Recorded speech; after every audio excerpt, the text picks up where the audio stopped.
uzobhala iZulu love letter engabhori.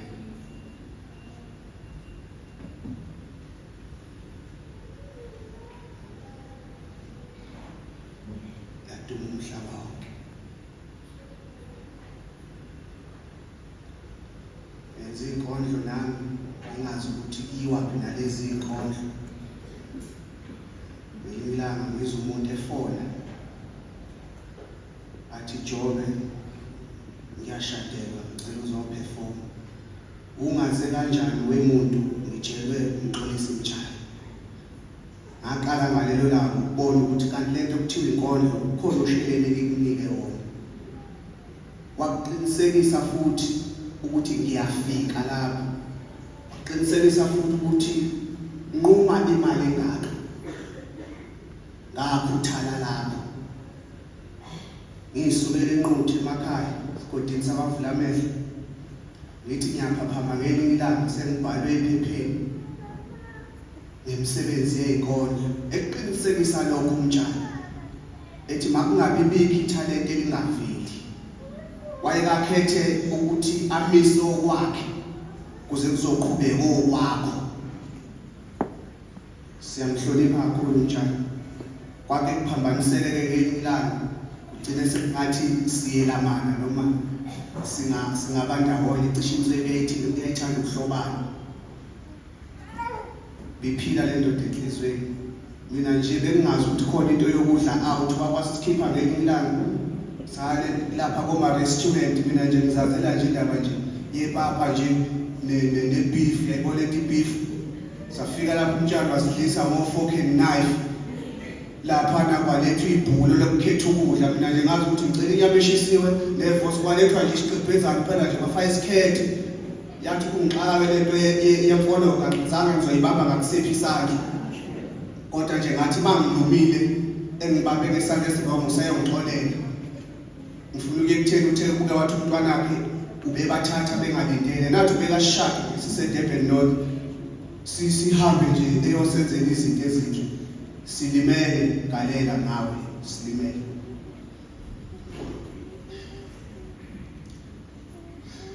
Sela lenhliziyo yami nikazi wesimile ebusweni bami i-remote control yenhliziyo yami. Sela lenhliziyo yami nikazi wesimile ebusweni bami i-remote control yenhliziyo yami. Bambonwabo bekhishiwe kimi umuntu omuhle othandwa yile nhliziyo elapha kimi ngizokubhalela iZulu love letter engabhori. Bafethu ucela ningiboneke ipeni nephepha. Ngifuna ukubhala iZulu love letter engabhori. Sela lenhliziyo yami nikazi wesimile ebusweni bami remote control yenhliziyo yami. Bambonwabo bekhishiwe kimi oxygen yami umuntu omuhle othandwa yile nhliziyo elapha kimi. Ngifuna ipeni nephepha. Ngifuna ukubhalela iZulu love letter engabhori. Ngifuna ipeni nephepha. Ngifuna ukubhalela iZulu love letter engabhori. Cha inkondlo ngeke ngiqale phela wena uyinkondlo nje siqu sakho engakwenza nje ukuthi ngikhaye. Mfane zakho nyawo zakho, mfane zakho nyawo zakho, madolakho, mathangakho. Ngeke ngisaqhubeka sengaze ngihlawulisa inkomo. Ukuthi inkomo engifuna ukusho nje ukuthi wena uyinkondlo emnandi bafethu. Ngicela ipeni nephepha. Ngifuna ukubhala iZulu love letter engabhori. Ngifuna ukubhala iZulu love letter engabhori. Nakho ngifikelwa imizwa yothando. Kodwa manje sikhohlakala sifana nami singakhuluma kanjani ngothando komsulwa njengawe. Ingelosi angikaze ngayibona phambilini kodwa makungathiwa ifana nawe ngeke ngize ngiphike. Nginesiqiniseko sokuthi igama elithi ubuhle lalingekho wena ungakazalwa. Wazalwa ke wena nalo labakhona. Wena awumuhle njengelanga liphuma kodwa ilanga maliphuma lihle njengawe. Ivala ukuthi yasiyawageza mehlale out. Ngisazi ngiyisoka-ke mina kodwa yaze ebukhoneni bakho nje ngivele ngiphelelwa amagama ngingazazi ukuthi ngithini. Ngigcine sengisho yonke into engekho la ngithi ngizokuthengela ibhanoyi kodwa ngibe ngingenawo ngisho noshelele ephaketheni. Bafethu ngifuna ipeni nephepha. Ngifuna ukubhalela iZulu love letter engabhori. Nakho ngifikelwa imizwa kodwa manje inqolobane yami yamagama iyenqaba ukuyichaza le mizwa. Thula ngithule sikhulume buthule silalele imizwa. Uyayizwa ithini? Uyinhlofile ingqondo yami ntombazana, angisakwazi ukubona into enhle ngaphandle kwakho. Uyinhlofile ingqondo yami ntombazana, angisakwazi ukubona into enhle ngaphandle kwakho. Uyangithukuthelisa kuthi angikuthuke le nto enhle lena, le nto ethandwa yile nhliziyo elapha kimi.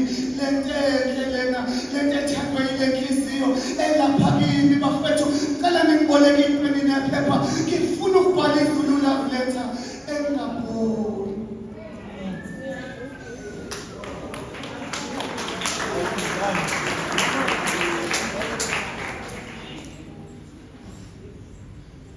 Athatha Mtshali ngelinye ilanga, ngifuna ukuza nawe lapho nawe uhamba nomuntu wakho. Usho ukuthi uyangibheka ubona ukuthi ngathi usefuna ukwenza Mtshali manje. Sifaka manje lokho uthi ngibona. Uthi usathi uzibe lokho asuke Mtshali athatha athi ngiyamthanda lona, kodwa manje khombe ngakulo wakho uthi uyambheka into ngathi uyamthanda futhi uyigona. Fike nami athatha Mtshali ngelinye ilanga.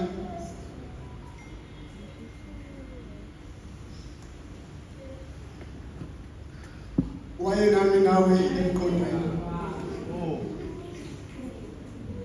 Asifakazele uzamo wethu. Le ndoda ibi nathi sonke emqondweni. Wayo. Isithwala futhi ngakho konke okusemandleni. Isithwala ngakho konke okusemandleni. Imbongi zake zakubeleka phansi ngelinye ilanga. Kungathi mawuyimbongi nje kufanele uqiniseke kakhulu la engcoleni. Uyibongi impela mawucela ukwatsha. Ube nje intwana enomedlula phambi kwabantu. Ungabi ukuthi iphunga liyashintsha kodwa lisaqondakala sekudlula ibhongi phela. Wayibuka Mtshali lento wathi ayikhona. Ayizuya phambili manje. Waphuma nabamsele nabo nenkenke ethi poetry is youth.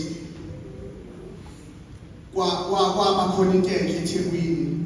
Engikholwa ukuthi nawo wonke ama-artists imvama kulomkhakha wethu wenkondlo asabambelele lapho. Mhlawumbe bathiwa akezanga na Mtshali lento epoetry lesuthi ngabe nami lapha nje ngiyinto ethe udume nje impela. Imbongi kwakho iyayinjalo ngifike eThekwini. Ngifuna ukuyaphi ngifike ekutheni isebenze kakhulu le ndoda. Simphumela nathi yesandla sakhe esikhathalele. Athi ngelinye ilanga waye nami nawe emqondweni. Waye nami nawe emqondweni. Waye nami nawe emqondweni. Ngale nkathi indodana yomuntu ithandaza ize ijuluke ithukuthuze gazi. Mina engithandazelwayo ngibe ngilele. Ngale nkathi indodana yomuntu isiphenduka ukudla kwenduku, ukudla kwemvubu, ukudla kwesibhe esihlekiphi. Singene emhlanje fa kuqephuka inyama kuvuza igazi fu. Akazange waze wakhala waquma. Akazange waze wakhala waquma. Wathi bawo amhlulela. Uma kusingisa umxolisi kusasa kulungile amhlulela. Ingoba waye nami nawe emqondweni. Ingoba waye nami nawe emqondweni. uKristu waye nami nawe emqondweni. Ngale nkathi bembhukula intshebe kuvela inyama emhlophe. Ngale nkathi bemthuka ngayo yonke inhlambe khona engasabhekeki nokubhekeka. Ngale nkathi bemthuka ngayo yonke inhlambe khona engasabhekeki nokubhekeka. Ethukwa nabantu abarong ekade bapha isinkwa izolo. Kuloyo msipho ofuza igazi. Kuloyo msipho manxebenzeba. Kuloyo msipho linyiweyo. Kuloyo msipho khatheleyo. Yahlala ikusibonanga yesiphambano waba phansi kadolo. Isilevu sathi inhlabathi. Inhlabathi yathi isilevu akazange waze wakhala. Akazange waze wakhala wathi bawo kulungile angihlulela. Makusindiswe loyana naloyana kulungile angihlulela. Ingoba waye nami nawe emqondweni. Ingoba waye nami nawe emqondweni. uKristu waye nami nawe emqondweni. Isandla sahlangana isipikili. Isipikili sahlangana isiphambano. Unyawo lwahlangana isipikili. Isipikili sahlangana isiphambano. Laqotshozwa igazi. Laqotshozwa uhlangothi kwaphuma igazi namanzi. Akazange ayimizi ingelosi izomsiza. wayenawo amandla okwenza lokho akangakwenza ngoba wayenami nawe emkhondweni wayenami nawe emkhondweni uKristu wayenami nawe emkhondweni wathi bawo kulungile amhlulela lezizono zami nezakho zamemboza lezizono zami nezakho zamemboza uThixo esesiphambanweni uThixo esezulwini engezwani nesono wathi uyambheka uThixo esiphambanweni wamthola esembozwe yisono uThixo esesiphambanweni wakhala kuThixo esezulwini wathi Thixo wami ungihliyelani na wakhala kahle akakakhaliso kwami mina bengizothi Thixo wami ngiyashiya kodwa yena ngoba wayenami nawe emkhondweni wayenami nawe emkhondweni wathi bawo kulungile amhlulela